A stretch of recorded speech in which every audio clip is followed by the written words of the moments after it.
প্রিয় দর্শক, আজকের ভিডিওতে সংসারের অভাব অনটন কি করে দূর করবেন। প্রিয় দর্শক, কোন আমল করলে, কোন দোয়া করলে দ্রুত আপনার জীবনের অভাব অনটন দূর হবে, আল্লাহ পাক আপনার জিন্দেগিতে সচ্ছলতা দান করবেন। প্রিয় দর্শক, দুই শব্দের একটি দোয়া আছে। এই দোয়াটি যদি আপনি পড়েন, অর্থাৎ এই দোয়াটি যখন আপনি করবেন, তখন আল্লাহ সুবহানাহু ওয়া তাআলার কাছে দোহাত এইভাবে তুলবেন। এইভাবে দুহাত তুলে আপনি আল্লাহ সুবহানাহু ওয়া তাআলার কাছে ওই দুই শব্দের দোয়াটি বারবার পড়বেন, যতক্ষণ পারবেন ততক্ষণ পড়বেন। আল্লাহ সুবহানাহু ওয়া তাআলা এত তাড়াতাড়ি আপনার জীবন হতে অভাব অনটনকে দূর করে দেবে যে ওই অভাব অনটন জীবনে আর কোনোদিন আপনার ঘরে আসবে না, আপনার জীবনে আসবে না। আল্লাহ পাক এতটা সচ্ছলতা দান করবেন, আর এটা এত তাড়াতাড়ি করবেন যে আপনি চিন্তা করতে পারবেন না, আপনি আশ্চর্যান্বিত হয়ে যাবেন। প্রিয় দর্শক, খুবই মূল্যবান এই দুই শব্দের দোয়া। প্রিয় দর্শক, এই দুই শব্দের দোয়াটির একটি ইতিহাস আছে।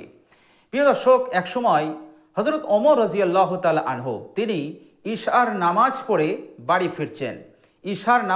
বাড়ি ফিরছেন, আর তখন তিনি ছিলেন আমিরুল মুমিনিন, অর্থাৎ গোটা পৃথিবীর মুসলিম জাহানের আমির, নেতা, রাষ্ট্রপতি, প্রেসিডেন্ট। তো হযরত ওমর রাদিয়াল্লাহু তাআলা আনহু তিনি ঈশার নামাজ পড়ে বাড়ি ফিরছেন। ফেরার পথে তিনি দেখছেন যে এক জায়গায় বিশ্বনবী সাল্লাল্লাহু আলাইহি সাল্লামের সাহাবারা গোল হয়ে বসে আছেন। তো হযরত ওমর রাদিয়াল্লাহু তাআলা আনহু বললেন যে, তোমরা ঈশার নামাজ পড়েছো, তোমরা এখনো বাড়ি যাওনি কেন? তোমরা এখানে কি করছো? তখন সেই সমস্ত সাহাবারা বললেন, প্রিয় দর্শক, সেই সমস্ত সাহাবাদের মধ্যে হযরত উবাই ইবনে কাআব রাদিয়াল্লাহু তাআলা আনহু উপস্থিত ছিলেন। তো তিনি বললেন, হে আমিরুল মুমিনিন, ঈশার নামাজ পড়ে আমরা এখানে বসেছি, আমরা এখানে বসে দুনিয়ার কোনো কথাবার্তা আমরা বলছি না, আমরা আল্লাহ সুবহানাহু ওয়া তাআলার জিকির করছি, আমরা আল্লাহ সুবহানাহু ওয়া তাআলাকে স্মরণ করছি। হযরত ওমর রাদিয়াল্লাহু তাআলা আনহু শোনা মাত্রই তিনি কি করলেন, বাড়ি যাওয়ার নিয়তকে ক্যান্সেল করে দিয়ে যখনই শুনলেন যে এখানে জিকির হচ্ছে, আল্লাহ সুবহানাহু ওয়া তাআলার জিকির করছে এনারা, সঙ্গে সঙ্গে তিনি ওখানে বসে পড়লেন। কেন বসলেন? কারণ তিনি জানেন আল্লাহর নবী সাল্লাল্লাহু আলাইহি সাল্লাম বলেছেন যে তোমরা জিকিরের মজলিসে বেশি বেশি বসো। কারণ যে মজলিসে জিকির হয়, যে মজলিসে আল্লাহ সুবহানাহু ওয়া তাআলার স্মরণ হয়, আল্লাহ এবং আল্লাহ রসুলের আলোচনা হয়, সেটা শুধু মজলিস নয়, সেটা হচ্ছে জান্নাতের বাগান। বলে সুবহানাল্লাহ। তো প্রিয় দর্শক, এই জান্নাতের বাগান আপনি আপনার বাড়িতেও বানাতে পারবেন। চেয়ারে বসুন, অথবা মেঝেতে বসুন, অথবা আপনি আপনার চৌকিতে খাটে বসুন, বসে আপনি আল্লাহ সুবহানাহু ওয়া তাআলার জিকির করুন। আর যদি 2-3 জন থাকেন, তাহলে আল্লাহ সুবহানাহু ওয়া তাআলার সত্তা সম্পর্কে, আল্লাহ সুবহানাহু ওয়া তাআলার সৃষ্টি সম্পর্কে আলোচনা করুন, আল্লাহ সুবহানাহু ওয়া তাআলার কুদরত সম্পর্কে, আল্লাহ সুবহানাহু ওয়া তাআলার শক্তি সম্পর্কে এগুলো নিয়ে আপনি আলোচনা করুন। এটাই হয়ে যাবে একটা জান্নাতি মজলিস, একটা জান্নাতের বাগান। বলেন সুবহানাল্লাহ। এটাকেই বলা হয় রিয়াজুল জান্নাহ, জান্নাতের বাগান, জান্নাতের বাগিচা। তো প্রিয় দর্শক, হযরত ওমর রাদিয়াল্লাহু তাআলা আনহু বাড়ি যাচ্ছিলেন, কিন্তু যখনই শুনলেন যে এরা এখানে বসে আল্লাহ পাকের জিকির করছে, তিনি বুঝতে পারলেন এটা শুধু মজলিস নয়, এটা একটি জান্নাতের বাগান। আমি তো যাব বাড়িতে, কিন্তু বাড়িতে যাওয়ার চাইতে উত্তম হচ্ছে জান্নাতের বাগানে কিছুটা সময় অতিবাহিত করা। বলুন সুবহানাল্লাহ। হযরত ওমর রাদিয়াল্লাহু তাআলা আনহু বসে পড়লেন।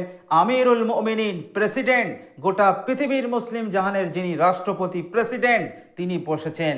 তো সমস্ত সাহাবারা একটু ভীত সন্ত্রস্ত হয়ে গেল, কেননা হযরত ওমর রাদিয়াল্লাহু তাআলা আনহুকে তেনারা এতটা তাজিম করতেন, এতটা সম্মান করতেন, সেই সম্মানের ভয়, সেই তাজিমের ভয় সাহাবারা করতে লাগলো। হযরত ওমর রাদিয়াল্লাহু তাআলা আনহু বললেন, দেখো, এই মজলিসে আমরা যারা বসে আছি সকলেই এক এক করে আল্লাহ সুবহানাহু ওয়া তাআলার কাছে দোয়া করবে। প্রিয় দর্শক, হযরত ওমর রাদিয়াল্লাহু তাআলা আনহু যখন এই কথা বললেন, তখন যতজন সাহাবী ছিলেন সমস্ত সাহাবারা এক এক করে আল্লাহ সুবহানাহু ওয়া তাআলার কাছে দোয়া করতে লাগলেন, আর বাকি সাহাবারা আমিন আমিন বলতে লাগলেন। প্রিয় দর্শক, দোয়া এমনই একটি ইবাদত। প্রিয় দর্শক, দোয়া শুধু দোয়া নয়, বিশ্বনবী সাল্লাল্লাহু আলাইহি সাল্লাম বলেছেন, আদ-দুআউ হুয়াল ইবাদাহ, দোয়া হচ্ছে ইবাদত। আল্লাহ পাক দোয়া করার আদেশ দিয়েছেন, ওয়াকালা রাব্বুকুম উদউনি আস্তাজিব লাকুম। আল্লাহ পাক দুটো আদেশ দিয়েছেন যে তোমাদের রব বলছেন, যে তোমাদের রব বলছেন মানে আদেশ দিচ্ছেন তোমরা আল্লাহ সুবহানাহু ওয়া তাআলার কাছে দোয়া করো। ওয়াকালা রাব্বুকুম উদউনি একটা আদেশ দিলেন, আর দ্বিতীয় নম্বর ওয়াদা করলেন, আল্লাহ পাক বললেন দোয়া করলে আমি দোয়া কবুল করব, দোয়া করলে আমি তোমাদের দোয়াকে কবুল করব। এই ওয়াদাও আল্লাহ পাক তিনি এই আয়াতের মাধ্যমে দিয়ে দিলেন। এই জন্য সাহাবায়ে কিরাম রিজওয়ানুল্লাহি আজমাইনগণ সময় পেলেই তেনারা দোয়া করতেন, আল্লাহ সুবহানাহু ওয়া তাআলার কাছে বেশি বেশি দোয়া করতেন। আর আল্লাহ পাক ওই ব্যক্তিকে খুব ভালোবাসেন যে বেশি বেশি আল্লাহ সুবহানাহু ওয়া তাআলার কাছে দোয়া করে।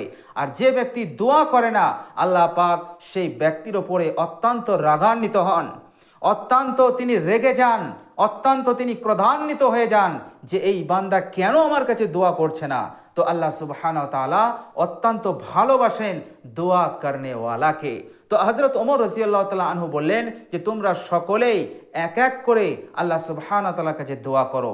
তো প্রিয় দর্শক, প্রত্যেকেই আল্লাহ সুবহানাহু ওয়া তাআলার কাছে দোয়া করতে লাগলেন। যার যতটা আসতো সে সেইভাবে আল্লাহ সুবহানাহু ওয়া তাআলার কাছে দোয়া করতে লাগলো, আর বাকিরা সব আমিন আমিন বলতে লাগলো।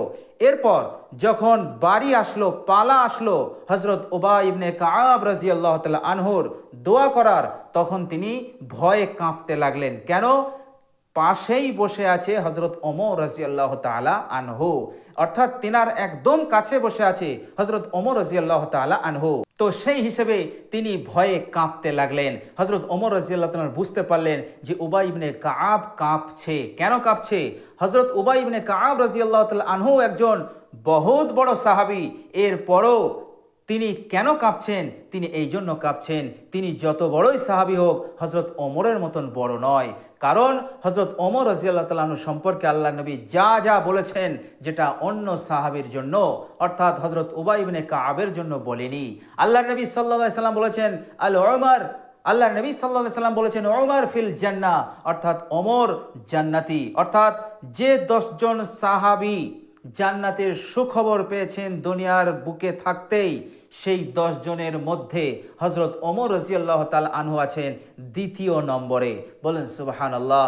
আল্লাহ নবী সাল্লাল্লাহু আলাইহি সাল্লাম বলেছেন আমার পরে যদি কোনো নবী আসতো, আমার পরে যদি কোনো নবী আসতো তাহলে হযরত ওমর হতো।